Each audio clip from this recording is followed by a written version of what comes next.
Okay, this video is a book review of this book right here, Who Killed Homer? The book is written by Victor Davis Hanson and John Heath. And the subtitle is The Demise of Classical Education and the Recovery of Greek Wisdom.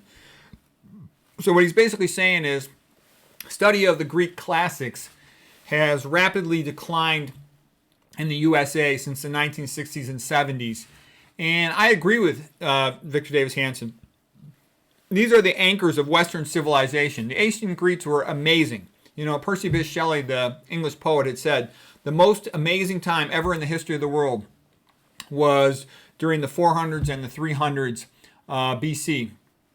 It's incredible the number of geniuses that came out of Athens and all the stuff that arose from that, from Socrates to Plato to Aristotle, not to mention all the playwrights, Aeschylus and Sophocles and Thucydides and Aristophanes. Thucydides was the historian, of course, but it's incredible stuff. And Euripides. All right, well, anyways, so here's his book. I'll show you a couple pictures first, then we'll do some quotes from the book. Edith Hamilton, The Greek Way, is a fantastic book about becoming more familiar with Greek culture. This book is sort of a summary about the decline in Greek culture, and there's a lot of good stuff in there. The best book I've ever seen tying together all the historical... I actually think it's the best book ever written on philosophy in general. The Cave in the Light by Arthur Herman. And he talks about the influence that Plato and Aristotle have had on all of Western civilization. Basically, Aristotle's a lot better than Plato. Aristotle promotes freedom, promotes the individual. Plato's a little bit more collectivist. And basically, he was sad because Athens had lost the war to Sparta, and he was sort of beginning to favor some ideas that were collectivist that I'm not so enthusiastic myself about, but he certainly was a great genius. Edith Hamilton's book about the Greek way just really shows you sort of the beauty of Greek culture. Compared to most of the world back in those times was just flat and cruel and tyrannical. You basically would tend to have these big flat countries, and one tyrant would just conquer the whole place and just control everybody, and there'd be no freedom of speech or freedom of activity whatsoever. Versus Greece had a whole bunch of rocky mountain, hillis, separated city-states, and that allowed individualism to flourish. No one tyrant could easily conquer all of them, and there was a lot of trade between other cultures, so there was lots of new ideas constantly coming in, and the Greeks also had to be pretty tough, pretty smart to survive in a relatively harsh climate. So that's partly how they got to be so smart and so open-minded to free debate, which made them rapidly advance faster than other cultures of their time. For getting to know the Greek culture, some ways you could do it. This is my favorite, most enjoyable of the teaching courses. This one's called The Famous Greeks by Rufus Fears. He's the best out of all the professors at thegreatcourses.com. Now they call themselves Wondrium. Wondrium.com is their website. You can actually sign up for about $10 a month membership and go through a bunch of their courses. Anyways, he's the best guy. He's the best guy out of any subject, any professor. Rufus Fears. He's great. He's very entertaining as well as being super knowledgeable and funny and interesting. Okay, then if you want to learn the Greek literature, there's tons of stuff on these subjects. The course by Bartlett. These are all from the Great Courses Teaching Company. I went through all of these and a whole bunch more of them. I was fascinated by the ancient Greeks. This is a pretty good course by Bartlett on Plato, Socrates, and Aristotle. The Odyssey of Homer I like that a lot better than the Iliad, the Idiot and the Oddity, but I like the Odyssey better. It's more interesting. Odysseus is sort of clever. Achilles is interesting, but he's just all aggressive, and there's not as much nuance, okay?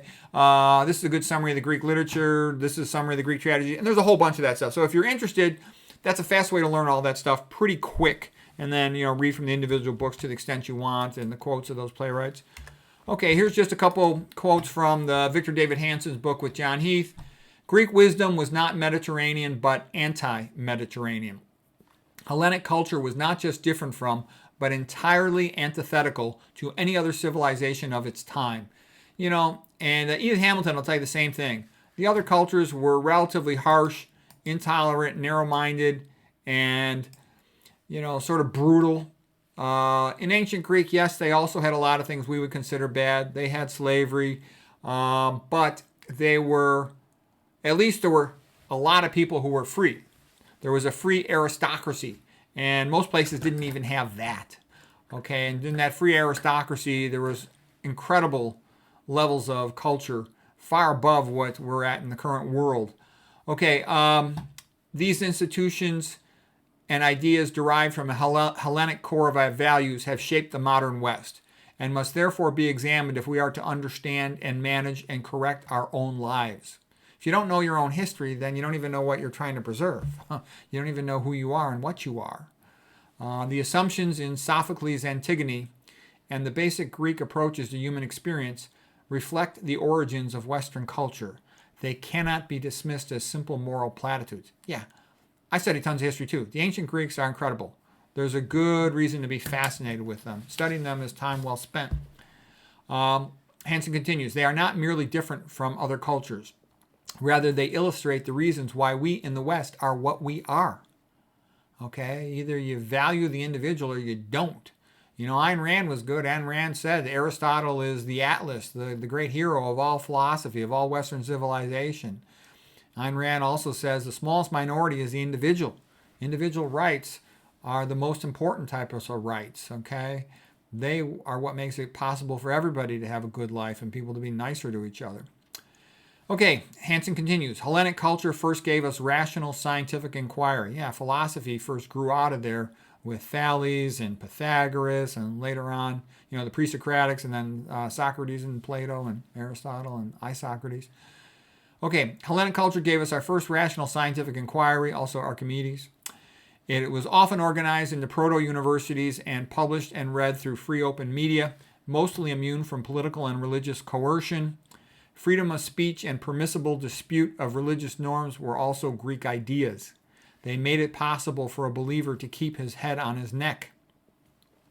To ignore or destroy the classics of ancient Greece and Rome is to commit cultural suicide. Truth only emerges through dissent and open criticism. Truth only emerges through dissent and open criticism.